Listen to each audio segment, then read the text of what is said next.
नमस्कार शोधार्थियों।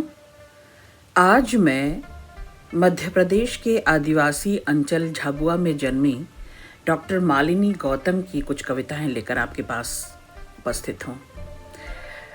मालिनी गौतम जी संत रामपुर के महाविद्यालय में अंग्रेजी के प्रोफेसर हैं और प्राध्यापक के रूप में भी जीवन का एकमात्र लक्ष्य इन बच्चों के शिक्षण के साथ साथ दुनिया जहान की जानकारी देकर बच्चों के सर्वांगीण विकास के द्वारा उन्हें मुख्यधारा में लाना चाहती हैं। मालिनी विभिन्न एनजीओ के साथ मिलकर संत रामपुर के दूर दराज के गांव में आयोजित कार्यक्रमों में लगातार अंधविश्वास, बेटी बचाओ, कन्या भ्रूण हत्या ऐसे कई ज्वलंत विषयों पर व्याख्यान के द्वारा जागृति फैलाने में सक्रिय हैं। यहाँ के अंतरिम गांव में जाकर सफाई, स्वच्छता, साक्षरता, अंधविश्वास, व्यसन मुक्ति ऐसी कई कार्यक्रमों में लगातार शिरकत करती हैं। अंग्रेजी भाषा की प्रोफेसर हैं जैसा मैंने आपको बताया, पर हिंदी में कविताएं लिखती हैं। कहानी, गज़ल, नवगीत, अनुवाद सभी विधाओं में सक्रिय कार्य करती हैं। इनकी कविताएं, इनकी गज़लें, नवगीत समकालीन भारतीय साहित्य हो, कथादेश हो, नया ज्ञानोदय, पाखी, वागर्थ, आजकल, अक्षरा, इंद्रप्रस्थ भारती, बया, सदानीरा, हंस, दुआबा, बहुवचन, पूर्वाग्रह, साक्षात्कार, जनसत्ता, मंतव्य, युद्धरत आम आदमी तमाम प्रतिष्ठित पत्र पत्रिकाओं में प्रकाशित होती रही हैं। अभी तक मालिनी गौतम जी के 2 कविता संग्रह आ चुके हैं। बूंद बूंद एहसास इसी गुजरात हिंदी साहित्य अकादमी द्वारा अनुदानित किया गया है और एक नदी जामुनी सी ये दूसरा संग्रह इनका। इसके अलावा एक गज़ल संग्रह भी है, दर्द का कारवां। एक नवगीत संग्रह भी इन्होंने लिखा है, चिल्लर सरीखे दिन। तो आइए आज हम अंग्रेजी की प्रोफेसर मालिनी गौतम जी के बहुभाषा भाषी ज्ञान पर, उनकी कुछ कविताओं पर और उनके इस सक्रिय समाज सेवा पर खुलकर चर्चा करते हैं। इन्हें मलयालम, उर्दू, नेपाली, पंजाबी, बांग्ला, अंग्रेज़ी, मराठी कई भाषाओं का ये इनकी कविताओं का अनुवाद हो चुका है। विद्यार्थियों, पहली कविता है होटल के रूम नंबर 303 में। होटल के रूम नंबर 303 में फल काटने के लिए मुझे एक चाकू की दरकार थी। रूम सर्विस पर दी गई 3 सूचनाओं के बाद भी जब 15 मिनट तक कोई चाकू लेकर नहीं आया तो मेरी बेचैनी और बुलबुलाहट बढ़ने लगी। इतने बड़े होटल के इतने बड़े किचन में ढेरों चाकू होंगे, फिर भी आम काटने के लिए मुझे चाकू नहीं मिल रहा। यानी सारे चाकू व्यस्त हैं। तब तो जल्दी पता किया जाना चाहिए कि वे कहाँ व्यस्त हैं। वे ब्रेड पर, बटर पर जैम लगा रहे हैं या उनसे भाजी, तरकारी, फल, अंडे और पनीर काटे जा रहे हैं, या वे काट रहे हैं किसी का सर, किसी का धड़। वे क्या निकाल रहे हैं अपनी तेज नोक से, फलों के बीज या सब्जियों में अंदर छिपे कीड़े, या फिर वे निकाल रहे हैं अपनी नोक से किसी मजलूम के शरीर की आंतें, किसी की गर्दन पर तने। वे टटोल रहे हैं जेबें या फिसल रहे हैं किसी 8 साला लड़की की देह पर। ये चाकुओं के काम पर लगे रहने का वक्त है। चाकू अति व्यस्त हैं इन दिनों, घर और रसोई की गहरी से बाहर निकलकर अपनी धार साबित करने में। जल्दी पता करो कौन सा चाकू कहाँ व्यस्त है। रूम नंबर 303 में मुझे दरकार है एक चाकू की। मैं एक हाथ में फल और एक हाथ से गर्दन संभाले बैठी हूँ। जैसा कि मैंने आपको बताया शोधार्थियों कि मालिनी गौतम समाज सेविका के रूप में भी सक्रिय है। बच्चियों के शिक्षा दीक्षा पर, बच्चियों के प्रति हो रहे अनीति, अत्याचार, शोषण पर लगातार अपनी आवाज़ उठाती रही है। जिस प्रतिरोध और प्रतिकार की ये कविताएं, मुझे ये 5 कविताएं लगती हैं, केवल स्त्री से संबद्ध नहीं बल्कि मैं तो कहूँगी कि समूची मानव प्रजाति से, जहाँ क्रूरता, हिंसा, अन्याय, अनीति, अत्याचार पसरा हुआ है, मालिनी गौतम उन सब की शिनाख्त कर रही हैं।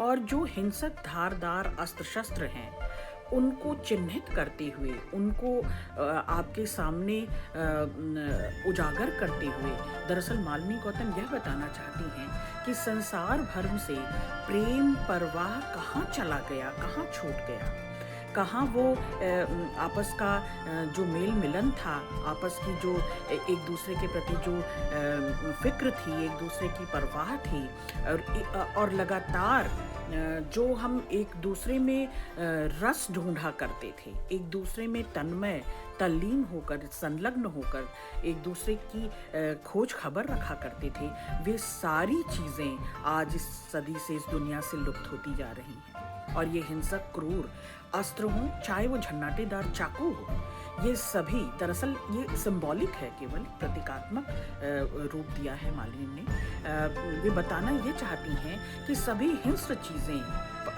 पशु से पशुतर जो क्रूर चीज़ें हैं वो सक्रिय हुई जा रही हैं ज़माने में। और अपना सम्मान बचाऊं, आत्मसम्मान बचाऊं, अपनी इज्जत प्रतिष्ठा बचाऊं, अपनी जान प्राण बचाऊं, औरों को जोखिम से बचाऊं, या फिर इस समय फल और सुफल की परवाह करूं। तो मालिनी गौतम उस एकांत कमरे में, जो कि बिल्कुल प्रतीकात्मक कविता है, उस कमरे में अपने बिताए हुए उस समय को और भीतर लगातार पसरते उस भय और आतंक को शुद्धार्थियों आपके सामने चित्रित करती है। दूसरी पसंद की कविता है, इन दिनों किसान आंदोलन वोट पर है और मालिनी गौतम की चिंतित है किसान औरतों पर। किसानों की औरतें, छोटे कस्बों में आजकल किसानों की औरतें चूल्हे चौके और खेती बाड़ी के साथ साथ एक दो घरों में झाड़ू, पोंछा, बर्तन, कपड़ा भी करती हैं कि वक्त बेवक्त मुहबाए खड़ी ज़रूरतों के लिए हाथ में बचे रहें कुछ पैसे, बच्चों की ट्यूशन फीस, वार त्योहार, कपड़े, रीत रिवाज में लेन देन, नून तेल मिर्च मसाले, दवा दारू, बड़े बूढ़ों की ऐनक और कभी कभी पानी पूरी खाने के लिए लपलपाता मन। और ऐसी न जाने कितनी ही छोटी बड़ी चाहतें और ज़रूरतें सधती रहें इन पैसों पर। गर्व से खेत में काम करने वाले ये औरतें पहले पहल भला क्या जाने काम वाली बाइयों के सिर पर तलवार की तरह लटकती वक्त की पाबंदी को, और इसलिए वे अक्सर खाती रहती हैं डांट और झड़कियां अपनी मेम साहब और बीबी जी से। वक्त लगता है इन्हें यह सीखने और समझने में कि बीबी जी के कपड़े बिल्कुल टाइम पर धुलने चाहिए ताकि धूप और बारिश की मार न पड़े उन पर। भले ही खेतों में खड़ी फसल के साथ मुंह उठाती घास की निराई गुड़ाई समय पर हो न हो, बीबी जी की थालियां कटोरियां चमचमानी चाहिए, चाहे दोपहर तक खेत में भूखे पेट काम करते पति और बच्चों को वक्त पर रोटी मिले न मिले। फर्श इस कदर चमकना चाहिए कि धूल को मुंह छुपाने की जगह न मिले। भले ही खेतों में मिट्टी सने पैर बिवाइयों में अपना मुंह छुपाते फिरे।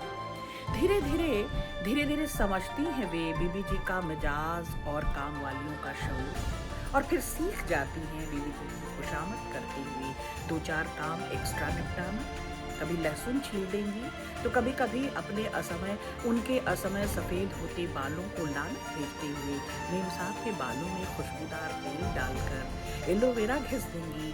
अपने घूरे जैसे घर और सीली सीली गुदड़ियों के ख्याल को किसी कोने में फेंकते हुए कभी बिन कहे टांड की सफाई कर देंगी तो कभी सनील की जयपुरी रजाइयों को धूप दिखा देंगी।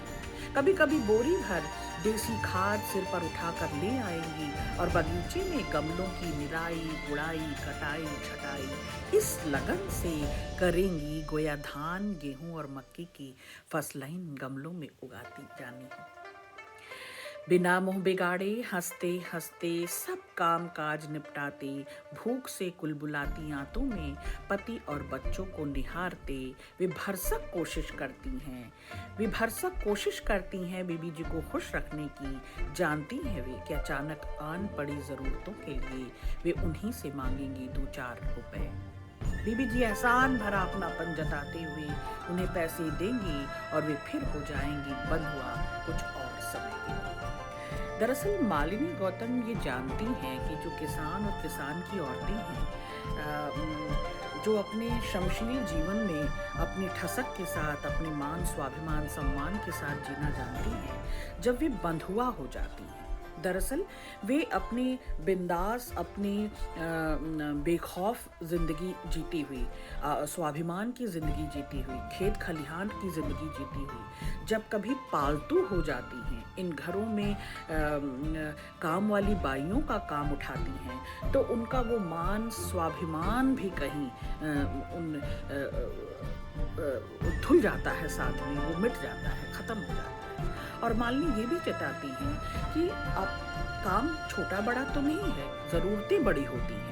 परिस्थितियां और घटनाओं का घात प्रतिघात मनुष्य को इस तरह बेचैन, विवश कर देता है, इस तरह लाचार कर देता है कि वे जो स्वाभिमान को ढो रही होती हैं, जो खेत खलिहान में जी रही होती हैं, जो अपने दुख को धान में बो रही होती हैं, वे और प्रसन्नता और उल्लास के गीत गा रही होती हैं, वे जब घरों में पालतू कामगार के तौर पर अपना जीवन यापन करना चाहती हैं, अपनी कुछ ज़रूरतों को पूरा करने के लिए, तो वे किस तरह से अपने स्वभाव में, अपने गति में, बोल बर्ताव में और आदतन धीरे धीरे खुशामदी होती जाती है। दरअसल ज़रूरतों के आगे भी लाचार झुकी हुई है और अपनी उन ज़रूरतों को पूरा करने के लिए, कुछ अतिरिक्त पाने के लिए, कुछ अतिरिक्त जी लेने के लिए वे कितनी बड़े ठसक को, मान को, स्वाभिमान को खोए देती हैं। मालिनी गौतम उस ओर चिता रही हैं। तीसरी कविता है खतरा। उन्हें खतरा नहीं है भीड़ से, वे जानते हैं भीड़ को हाँकना मनचाहे दिशा में, वे जानते हैं भीड़ को कुचलना कीड़े मकोड़ों की तरह।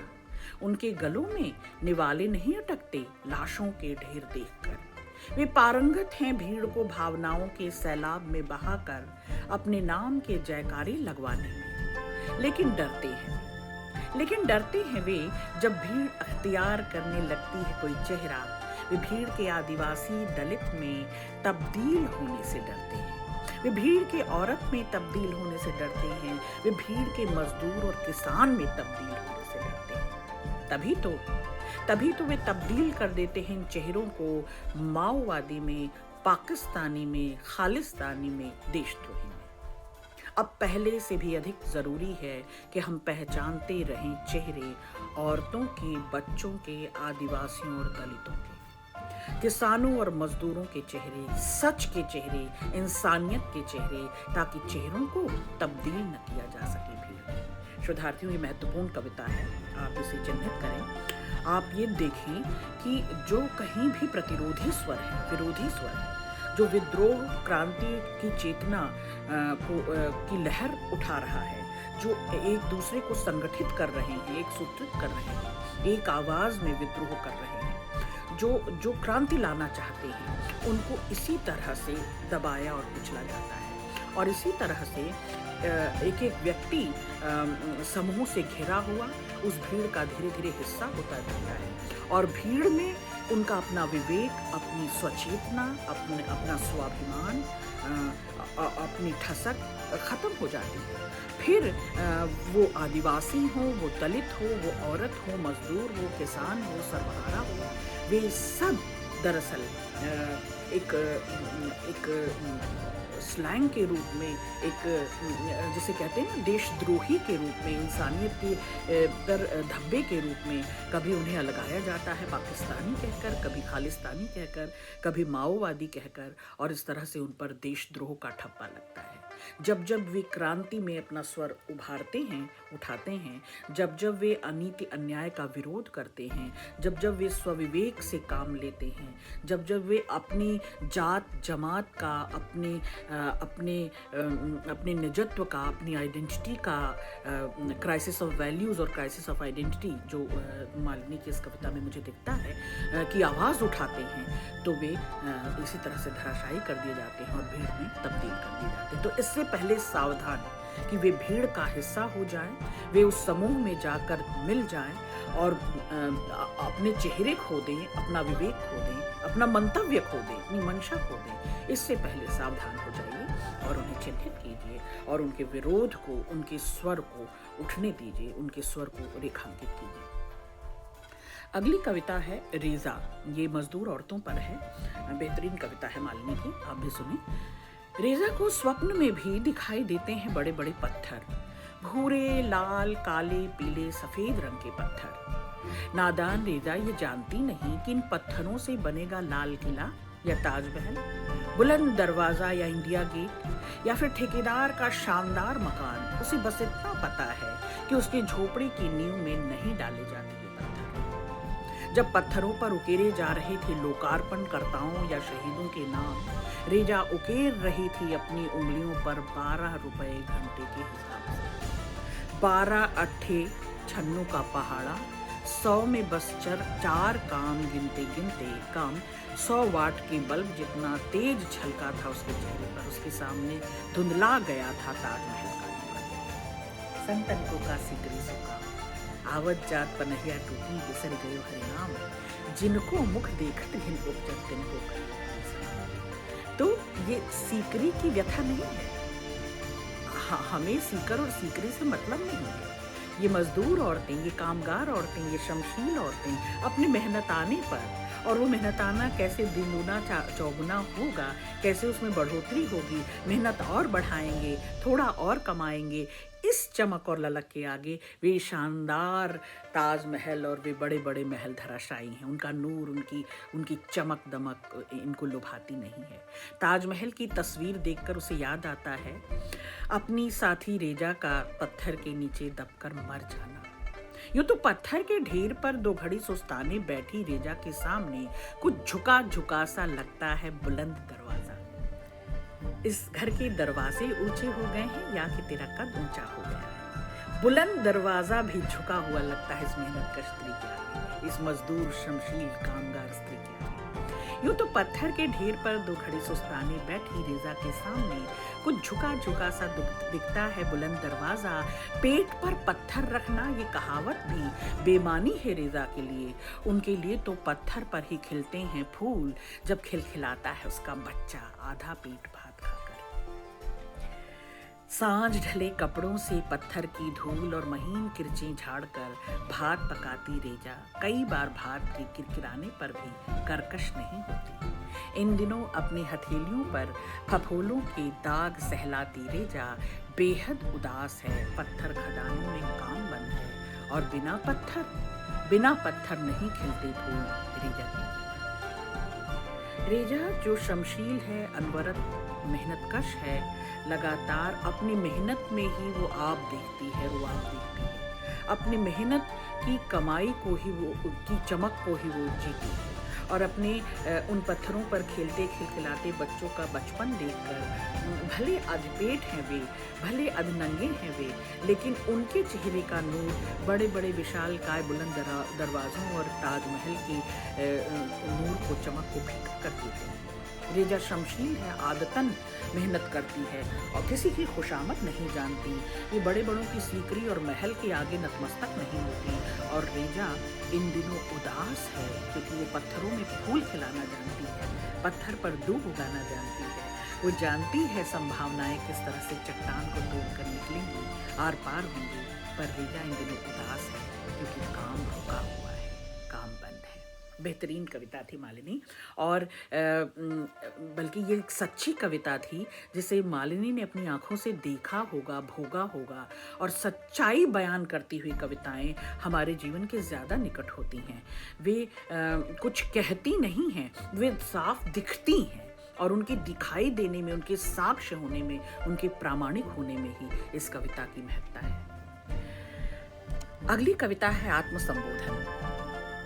जैसे हो वैसे ही दिखना, जैसे हो वैसे ही दिखना, हूबहू न सही थोड़े थोड़े ही दिखना, जैसे हो वैसे ही दिखना, ताकि कोई लगा सके अंदाजा तुम्हारी बेईमानी और ईमानदारी का, तुम्हारे मन की सुगबुगाहटों का माप सके तुम्हारा ताप, तुम्हारी सहनशीलता, तुम्हारी उदारता, तुम्हारी लुच्चाई। इसलिए जैसे हो वैसे ही दिखना। सफेद कपड़ों के पीछे मत रखना छिपाकर दागदार मन कि कोई कह दे मुंह में राम बगल में छुरी। मत करना इतना दिखावा कि किसी को लगे हाथी के दांत खाने की और दिखाने की और। अगर सियार हो तो सियार ही दिखना। शेर के लबादे में आज नहीं तो कल पहचाने ही जाओगे। शेर के लबादे में आज नहीं तो कल पहचाने ही जाओगे अपनी हुआ हुआ से। गरीब को रोटी तब देना जब नजर न अटकी हो उसकी झोपड़ी पर। प्यासे को पानी पिलाते समय इतना मत झुका देना कि वह गिर ही पड़े तुम्हारे पैरों पर। पसेरी भर धान देते वक्त मन भर एहसास भी साथ देने की दानत हो तो रहने ही देना दान धर्म। सफाई वाले वो चाय का कप पकड़ाते समय अगर छू जाएं उंगलियां और मचती रहे खुजली घिस घिस कर हाथ धो लेने की तो मत पिलाना चाय, बस एक सूखी मुस्कान से ही काम चला लेना। अंदर और बाहर में मत रखना इतना फर्क कि कोई तुम्हारे आगे रंगा सियार ही तुम्हें कहना लगे। यूं भी रंगा सियार आ ही जाता है अपने असली रूप में जब बरसते हो बादल और हुआ हुआ करते हैं दूसरे सियार। पीतल पर कलई करने से बर्तन चांदी का नहीं हो जाता। पीतल का पर कलई करने से बर्तन चांदी का नहीं हो जाता, यह ख्याल रखना। तभी तो जैसे हो वैसे ही दिखना, हो बहू न सही थोड़े थोड़े ही जैसे हो वैसे ही दिखना। ये आग्रह मालिनी गौतम का इस पूरी रंगी चुगी दुनिया से है, इस पूरी रंगरूट संसार से है, इस सारे फैब्रिकेटेड कंक्रीट संसार से है जो बाहर कुछ और भीतर कुछ और होता है। जो होता जैसा है वैसा दिखता नहीं है। मालिनी का आग्रह है, बल्कि चेतावनी है। मुझे तो यह कविता चेतावनी से लगती है कि जो है जैसा है पारदर्शी हो, साफ साफ दिखाई दे। भ्रम में छल में रखने का ये जो क्रूर षड्यंत्र चल रहा है, ये जो तुम्हारी कुचाल है, कुनीति है, ये कभी न कभी खुलती ही है। और जब खुलती है तब हम रचयिता तो शर्मिंदा होते ही हैं, जो साक्षी होते हैं इन सारी आपकी कूटनीतियों की, आपकी कुटिल चालों की। हम तो शर्मिंदा होते ही हैं। ये सारा संसार इस बात का साक्षी हो जाएगा कि आपका छद्म, आपका बनावट, आपकी कृत्रिमता रंगे हाथ पकड़ी गई।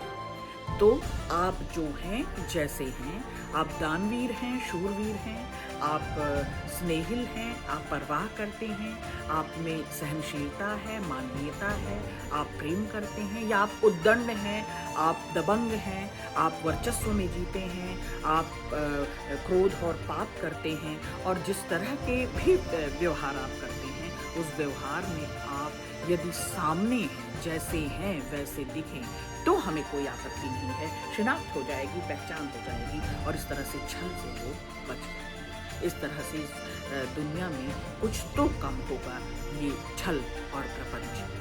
तो इस कॉन्क्रीट, इस जिसे ना रंगे चुंगे लोग जो होते हैं, जो होते कुछ हैं और दिखते कुछ हैं, उनसे शिकायत है मालिनी की। और वे कहती हैं कि जो रूप है आपका और जैसा आपका, जो आपकी असलियत है, वो सामने आनी ही चाहिए। बेहतरीन कविता, बहुत शुक्रिया।